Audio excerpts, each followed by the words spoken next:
this is the session where we're really going to shift into the meat and potatoes of reinvention. We've been teasing at it for a little bit. I think you did a really nice job of laying a foundation of mindset, because that's key to reinvention. Yes. And when we were talking about it earlier, you said, let's kick off reinvention by really talking about the importance of a new vision, and of having real clarity, a real detailed picture in your mind of what's possible. Absolutely. Which ties in nicely to some of the mindset pieces that we spoke of earlier, because we often tell ourselves things that aren't terribly uplifting, yeah. or motivating. Yeah. And so talk to me about the importance of having a clear vision, a clear picture. Yes. Let me say this, because you said something I just want to address here, and that is that whole thing of self-talk. And unfortunately, we live in a world, I don't want to just say a nation or society, but a world where negative self-talk has a tendency to be somewhat dominant in people's lives. Now, that could be a myriad of reasons, and I don't want to go into the psychology behind it. But when we start talking about reinvention, we have to start, one thing we have to look at is what are we saying to ourselves? And what is the thing that's causing us to say that? Because reinvention is all about a new pathway. It's all about going down a different direction. And I've gone down in the past, which can be scary for some people, especially if they've been doing certain things or in certain careers for long periods of time. But we do have to start. I just want to bring, because you mentioned that one piece, we got to start speaking positively about our potential. Okay. If we want to reinvent ourselves. Seriously, because it's going to be hard to, if I'm holding on to old paradigms that could stifle my potential. Well, so taking stock of my assets, I think, is an important part of that. Yeah, taking stock of my assets. Going back to the confidence thing we just talked about not too long ago. But again, we have to look at, and that's part of the analysis process when we're looking at our assets. Look at what are those stumbling blocks, which I don't want to spend a lot of time on, that could hinder us from moving forward. But the vision piece is powerful. And people have heard people talk about vision probably 1,000 times. But the beauty of vision, I'm going to say it the way my mentor says it, is a vision is going into the future, grabbing your dream, whatever it may be, pulling it into the present and beginning to work on it. I just always thought that was such a powerful way of looking at it. So in essence, vision is not so far away if I have it right in front of me. If it's right here, if I see it as something that I'm working on right now to get me there, but in my mind, I'm already there. If that makes any sense.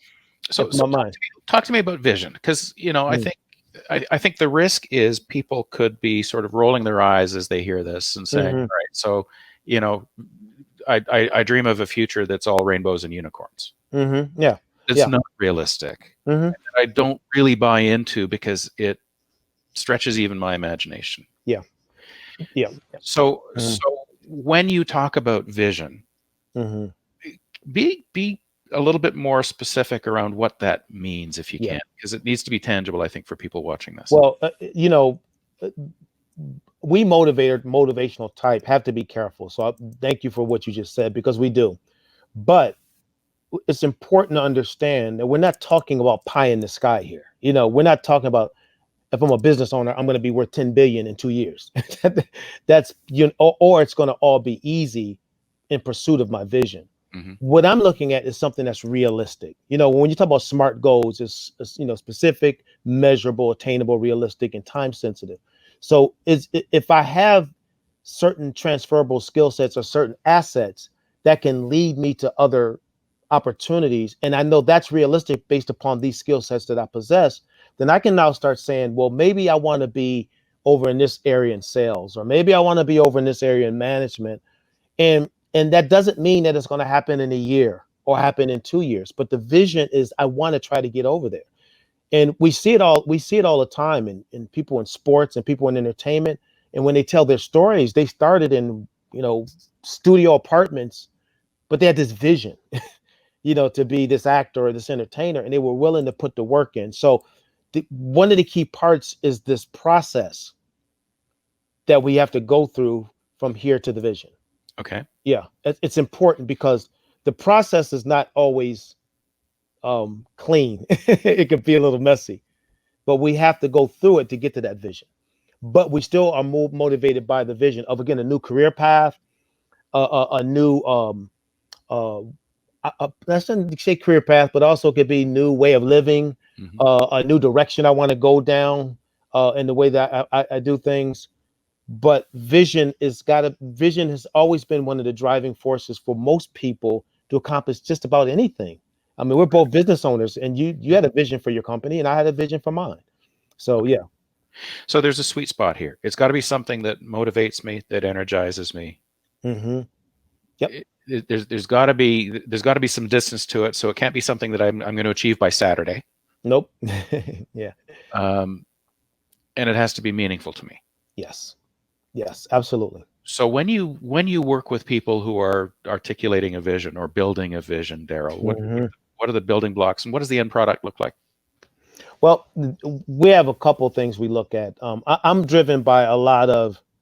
I look at things for what they really are, Jan, and I always when we're dealing with people, like you said earlier, we don't want pie in the sky. We got to work at this stuff. So when I'm coaching people, there's things I have them do, like we talked about, and I'll share a moment, like vision boards and things we want to accomplish. But there's also that part that I want to jump over is what you said. That sounds pie in the skyish. Again, I've had some of the greatest mentors in the world, and one of my mentors said to me years ago, Daryl, don't. And this is a really important statement. Don't just fall in love with the dream, fall in love with the process. Mm, okay. And that right there is worth its weight in gold because every visionary of any type, for it to be it a career, a business, or anything, had to go through this process.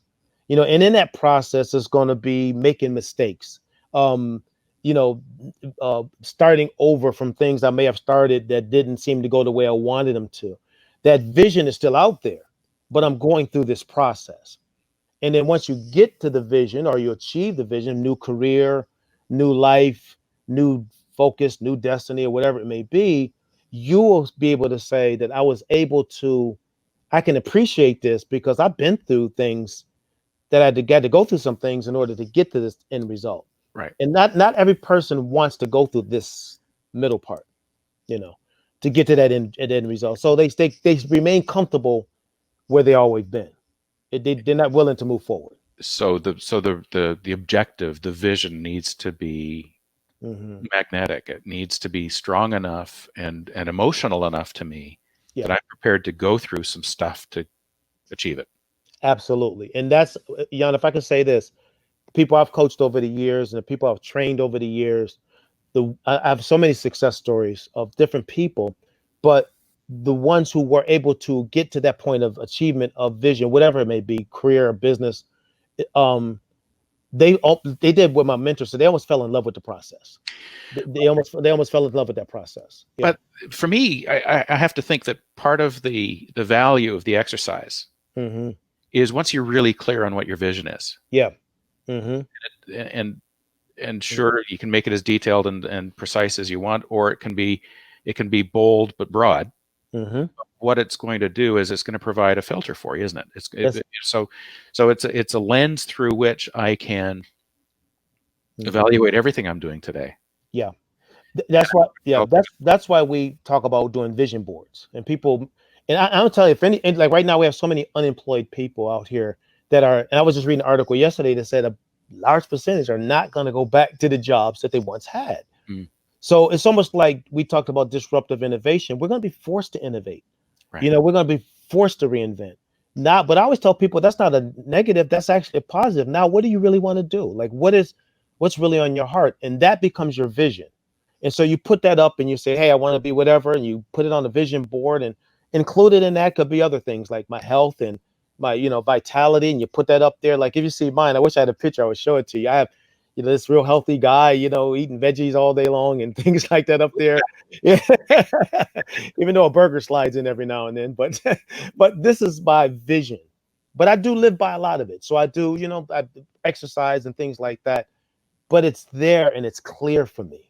It's in this is not my actual office, my man cave here, but the vision is in my office and I look at it every day because that's what I want. And so that motivates me and inspires me, like you said, to get up every day and focus on what it is I want to accomplish. But without that vision, what's going to consume me is the crisis of the moment.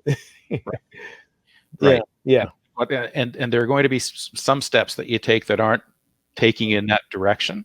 Yes. That burden Hmm. that slides in occasionally, Yes, but that's yes. okay because that framework is still there to guide your choices through the day, Yeah, right? How you're yeah. spending your time, about where Mm. you're investing your energy. Yep. And so, we're back to this reinvention piece. I mean, for Hmm. many people, you're absolutely right. The job they left isn't going to be waiting for them anytime soon. And this is absolutely about reinvention. This is about thinking about what else is there that I could be doing with my. Hmm. Yep. Yep. Absolutely. What a wonderful opportunity to sort of step back and say, all right, which are these of these options? Which are the ones that give me the most energy? Absolutely. And I'll tell you, it's exciting. I mean, and if I can just use us as an example, we met during all of this stuff.